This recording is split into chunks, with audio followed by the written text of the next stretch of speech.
வீட்லயே அதுவும் வெஜ்ஜிலேயே high protein gravy செய்யலாம்னு சொன்னால் நம்ப முடியுதா? இந்த வீடியோவில் அதுதான் செஞ்சுருக்கேன். அதுக்கு நான் சோயா சங்க் யூஸ் பண்ணியிருக்கேன் ஹை ப்ரோட்டீனுக்காக. நான் செஞ்சு ட்ரை பண்ணி பார்த்தேன், செமையாக வந்துச்சு. நீங்களும் ட்ரை பண்ணி பாருங்கள், ஓகேவா? ஃபர்ஸ்ட் வந்து இதுக்கு வந்து நம்ம சோயா சங்கை வெந்நியில் போட்டு புழிஞ்சி தண்ணியெல்லாம் போகிற மாதிரி வச்சுட்டு அந்த சோயா சங்கை மட்டும் எடுத்துக்கணும். அது கூட கொஞ்சம் தயிர் ஆட் பண்ணிக்கிங்க, மஞ்சப்பொடி, காஷ்மீரி சில்லி, அடுத்து தேவையான அளவு மல்லிப்பொடி, கொஞ்சம் பெப்பரு, கொஞ்சம் சால்ட்டு போட்டு உங்கள்கிட்ட புதினா கொத்தமல்லி இருந்ததுன்னா கொத்தமல்லியும் போட்டு மேரினேட் பண்ணி ஒரு சைடில் வச்சுக்கோங்க. அப்படி மேரினேட் ஆகிட்டு இருக்கும்போது சைடில் வந்து பேனில் ஆயில் ஊற்றி அது கூட வந்து சோம்பு, கிராம்பு, ஏலக்காய் அந்த மாதிரி ஸ்பைசஸ்லாம் ஆட் பண்ணிக்கோங்க. அது கூட வந்துட்டு ஜிஞ்சர் கார்லிக் பேஸ்ட் ஆட் பண்ணிக்கோங்க. அது பச்சை வாசனை போனோன்னே நம்மகிட்ட வெட்டி வச்சுருந்த சின்ன மிளகா, வெட்டி வச்சுருந்த ஆனியன் வந்து ஆட் பண்ணி நல்லா கோல்டிஷ் ப்ரௌன் கலரில் வர மாதிரி வந்து கிண்டி விட்டுக்குங்க. அது கூடவே வந்து ஒரு தக்காளி சின்னதாக வெட்டி வச்சுருங்க, அதை ஆட் பண்ணியிருக்கேன்.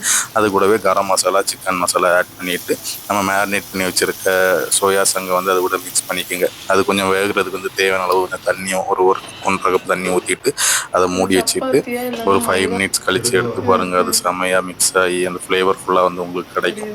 இதை வந்து நீங்கள் வந்து அது கூட வந்து நான் க்ரீம் ஆட் பண்ணியிருக்கேன். உங்கள்கிட்ட கோகனட் மில்க் இருந்தால் கோகனட் மில்க் ஆட் பண்ணிவிட்டு அது கூட புதினா எல்லாம் கொத்தமல்லி போட்டு எடுத்து சப்பாத்தி, ரைஸு, தோசை இது கூட வச்சுனாலும் சாப்பிட்டு பாருங்கள். செமையான ஹை ப்ரோட்டீன் கிரேவி ரெடி, ஓகேவா?